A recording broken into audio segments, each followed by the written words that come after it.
అందరికీ నమస్కారం. నా పేరు లావణ్య ప్రభాకర్. నేను బెంగళూరు నుంచి మాట్లాడుతున్నాను. పత్రిజీ శక్తిస్థల్ ఎందుకు చేయాలి?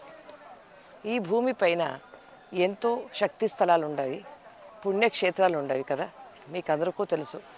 తిరుపతి అంటే చెప్తాము, శ్రీశైలం అంటాము, ఎక్కడెక్కడికో వెళుతున్నాము. ఎందుకు అక్కడ వెళుతున్నాము? అక్కడేమో శక్తి ఉంది అనే కదా. అలాగే మనము ఆధ్యాత్మికంలో వచ్చినాక కూడా ఇక్కడ కూడా శక్తి ఉంటుంది. ఆ శక్తి స్థలంలో మనమందరూ కూర్చొని ధ్యానం చేసినప్పుడు యూనివర్సల్ది పోర్టల్ ఓపెన్ అవుతుంది.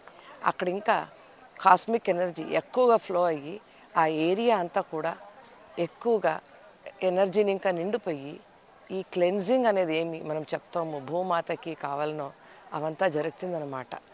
పత్రిజీకి ఒక స్థలమేమి అవసరం లేదు. అందరిలోనూ పత్రిజీ ఉన్నారు. అన్ని చోట్ల వాళ్ళ శక్తి ఉంటుంది. కానీ ఆ శక్తి స్థలం మనం చేయాల్సి ఉండేది మన కోసమే. ఇదంతా కావాల్సిన దానికి అందరూ కూడా మీ సహకారంని అందించాలంట కోరుకుంటున్నాను. Thank you.